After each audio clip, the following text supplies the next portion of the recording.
Hey guys, welcome back to Hayes Tech. This is part 2 of the now 3-part MIT Reality Hack series. So without any further ado, let's just jump on in.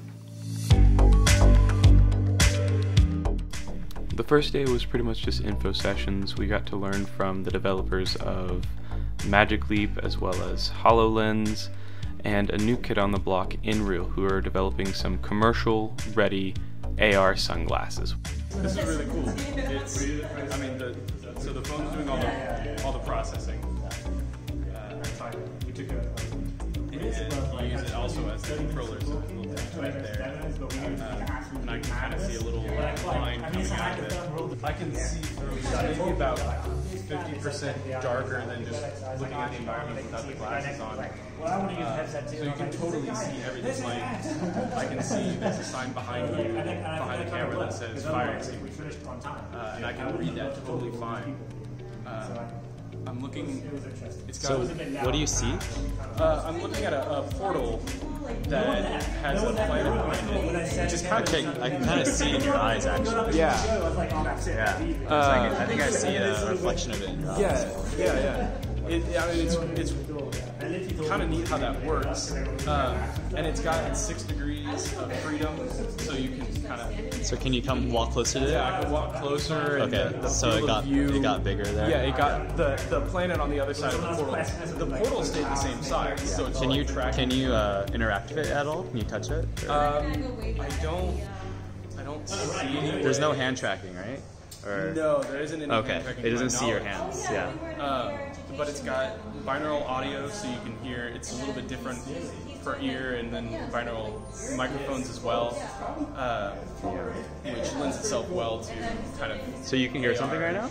Is there sound in this app you're using right now? Or? There is sound. It's kind of a wind. You can kind of hear it rush across. But so if you turn around, do you hear the sound rotate or? Yeah, a little bit. It gets a little louder when I turn the other way. Okay, so it is spatialized. Okay. I can kind of hear it more over so the here. sound is spatialized to the portal. Yeah. It's incredibly bright, which I did not expect, and it takes up most of my field of view. I didn't expect that either. But man, I've seen some cool stuff, and this is way up there. So compared to the HoloLens 2, any thoughts? I haven't tried the HoloLens 2, but I have tried the HoloLens 1 a number of years ago, and it's way better. And the fact that all the computing's happening here, I think, is really smart because it makes the price point and weight come way down on this. Yeah. And it also allows them to kind of design it a little bit better and make it look a little bit more normal. The HoloLens, and especially the Leap motion, or the Magic Leap, is I mean, you look like you have like either a toaster on your head or like you're a spider with a million eyes. Yeah. So this looks way better than anything like that. So cool. This is really cool. I'm excited to look into developing on this as well as see it. Sick. Launch. After the information sessions, we moved on to a more formal opening ceremony, and then from there on to team building.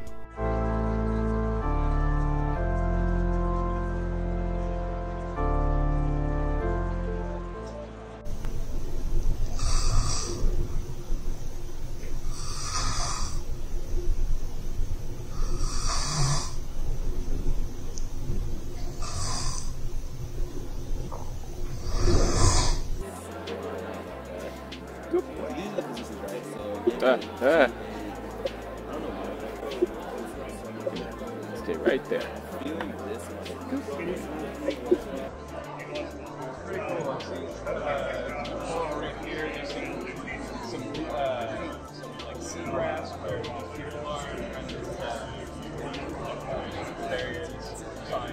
Yeah. I can wave my hand and bubbles kind of here, there. It's kind of neat, kind of makes the motion underwater feel a little bit more real. Yeah. How's the audio? Is it loud enough for you? Incredible. You can hear it? Okay, good. Yeah, it's really loud out here, but that's good you're getting clear audio. Yeah, it's loud, it's clear. That's really cool. And this is, so it's just tracking my hands, right? Correct. Mm-hmm. Is it tracking individual fingers? You have 15 kind of points in your hand that it's all looking at the same time. Yeah. So how does this compare to something like the Quest's hand tracking? It's just using different types of computer vision algorithms to know like your bone structure and where stuff is, and okay, so yeah. it's completely different. Different underlying technologies, yeah. Similar, I guess you could say, goal of just being able to interact with your content. Can you see the grotto like a window? Maybe not over here, but like over that way.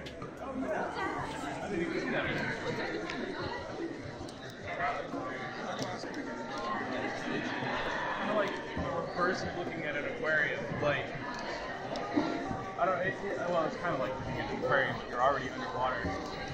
But you see that depth and distance to it a little bit? How do you feel about like the vibrance or the colors on it? The vibrance is good. I think that, and I don't know how you resolve this, but I can still kind of see the background a little bit through the area there. Like, some transparency. Like the letters here are kind of distracting me from the background. It almost looks like in a video when they put the text in front of like a drone shot or something like that, and the text just kind of hovers there in place. It kind of looks like that. But like if you don't have a lot, like it's not terrible. I can see past it, and I can focus past it. So a little bit of transparency. Yeah. Yeah. And then like move around a little bit and just keep looking into that grotto to just like get a different perspective. Yeah. If I get down like that, I can see the surface. So all this is happening on this puck, right? Correct. Yeah. That's the light pack. Yeah. Yeah. So all the computing is all happening down there. What system is that running? Is that like a Snapdragon processor, like your phone, or? So I'll show you the specs after you're done. All right. And but it's not a Snapdragon. Okay. Yeah. How big is the play space typically? Play space. This is generally, I mean, it's meant to take up a wall, right? Okay. And then depending on like the size of your room, you'll be able to see that coral reef like down on the floor as well. And that's dynamically generated, so every time you start up the system, the coral's totally different, yeah. Oh, wow. And like the animation paths of the fish themselves, that's also dynamically generated. So it's never like the same experience when you go into it. Yeah. That's neat. That's really cool. That is one of the things about AR versus VR. Like I can see people walking in front of me. I can see, you know, I can step out of the way and not kind of that like bumbling fool that's like when you bump into something like what did I bump into? A little more confidence kind of in you. A little bit more confidence. Yeah. It does. It's a little bit more confidence kind of at the cost of immersion. Like this is good. You know, I can suspend my disbelief. It's a different kind of immersion. Yeah, it is a different kind of immersion. Rather than taking you somewhere, it's bringing it to you. Right. That is an awesome one. Yeah. It's a different paradigm. Yeah. Do you know the spec for like the transparency of your screens? Because I know like the in-real glasses were like 50% opaque.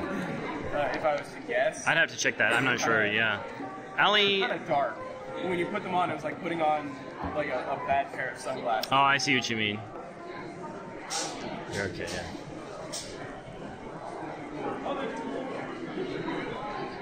What's happening? There's a little clownfish up here swimming down. But that little clownfish was just like creeping over there in the corner. Way up over here. Yeah. It's over here now. By the sign, it's about to, it flew right through between the R and the E here on this sign. This is amazing. I'm seeing like a ray of come out from like the bottom of my glasses. Is that from ambient light, or is that, correct. Okay, yeah, it's like a ray you're seeing that prism kind of like from the light back here, kind of like going through your lens. Yeah. There's some harsh light back there, so it makes sense.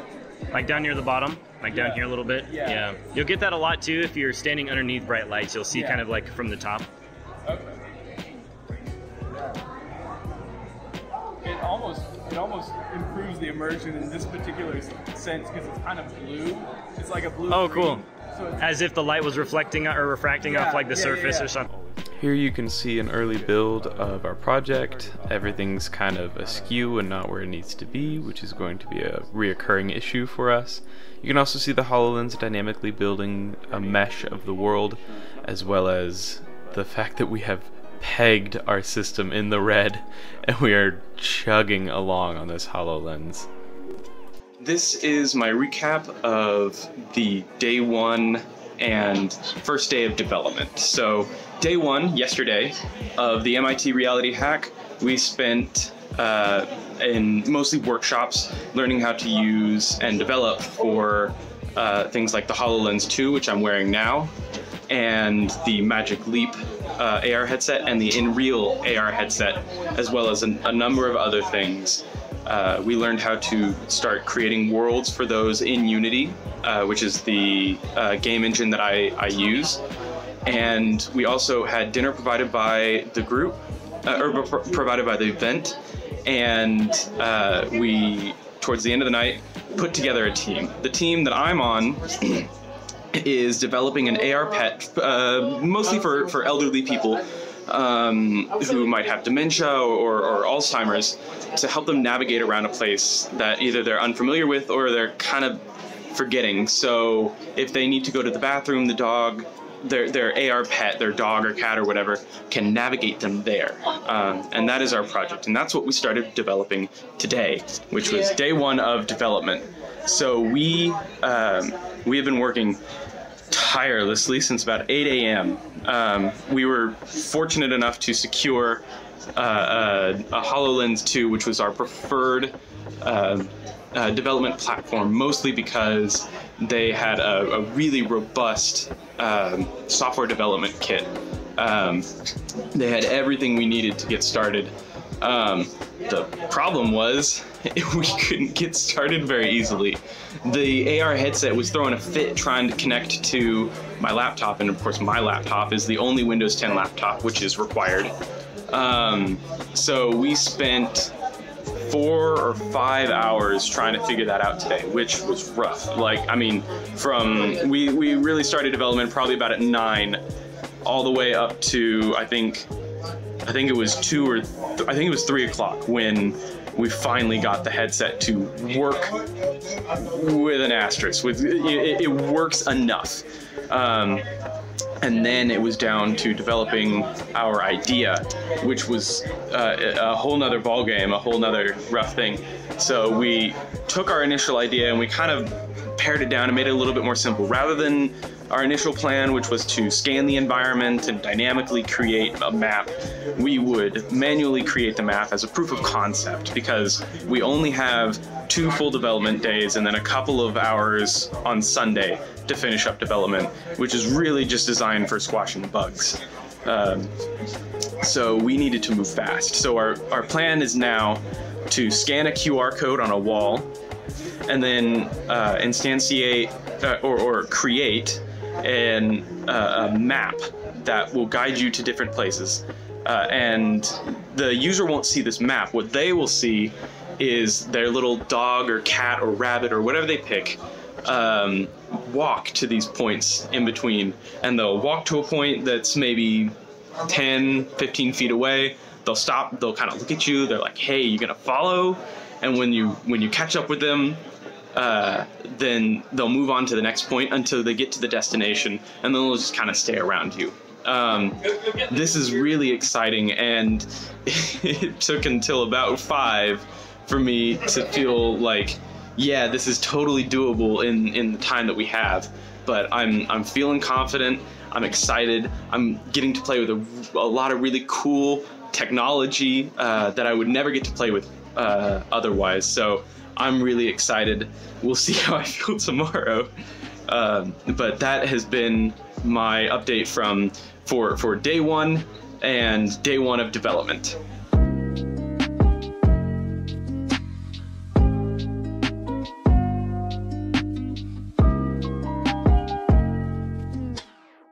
I know I already made a daily update, and this may not make it into the video at all, but I had a bit of an epiphany on the subway ride back to my hostel.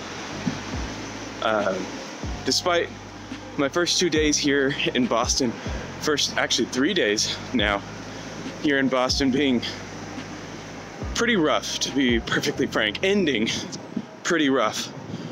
Kind of in a bad mental state. Despite that, I think I'd still come back. It's really stressful.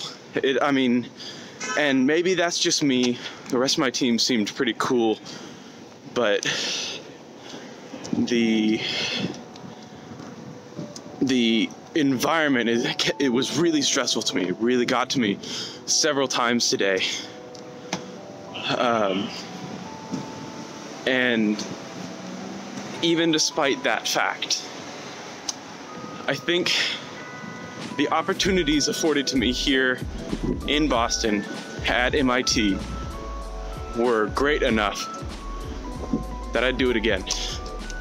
I mean, this is day 2 of the hack, my day 3 here in Boston, so we'll see what I say at the end. But I think right now, given the opportunity again, I'd come back. Thank you guys so much for watching part 2 of the MIT Reality Hacks series. Part 3 should be out next week. I've got pretty much everything done for it, so hopefully no delays. But while you're here, don't forget to do all of the YouTube stuff down below, and I will see you guys in the next video.